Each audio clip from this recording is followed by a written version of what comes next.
আসসালামু আলাইকুম। ভিডিওটা ছিল ঈদের দ্বিতীয় দিন, কিন্তু আমার অলসতার কথা আর কি বলবো। এডিট করতে গেলেই মনে হয় একটু ঘুমিয়ে নেই, আর সেই আলসামি করতে করতে এত দেরি হয়ে গেল। মেলায় গিয়ে নৌকায় উঠে বসলাম, কিন্তু ওরে বাবা, নৌকাটা যখন দুলতে দুলতে একদম উপরে উঠে যাচ্ছিল, মনে হচ্ছিল আমি যেন আকাশ থেকে একদম নিচে পড়ে যাচ্ছি।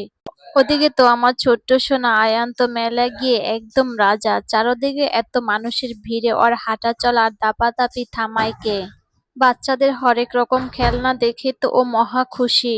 শেষমেশ ও গিয়ে উঠল জাম্পিং এ। ওর লাফালাফি আর আনন্দ দেখে খুব খুশি লাগছিল। মেলার ভিড়ে হাঁটতে হাঁটতে আর আড্ডা দিতে দিতে গরম গরম বাদাম চিবানোর মজাই আলাদা। মেলার একপাশে শুধু বাচ্চাদের জন্য যেন একটা আলাদা জগৎ বসেছিল, চারদিকে শুধু রঙিন বেলুন।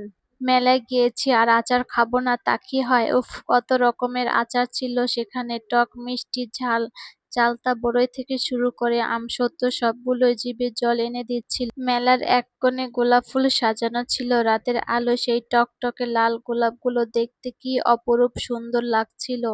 আমার তো ইচ্ছে করছিল সব কটা বাড়ি নিয়ে যাব। ফুলের সেই মিষ্টি ঘ্রাণ যেন মেলার ভিড়ের মধ্যে এক অদ্ভুত প্রশান্তি দিচ্ছিল। তারপর আইসক্রিম খেতে খেতে বাড়ি চলে যাচ্ছি। বিদায়।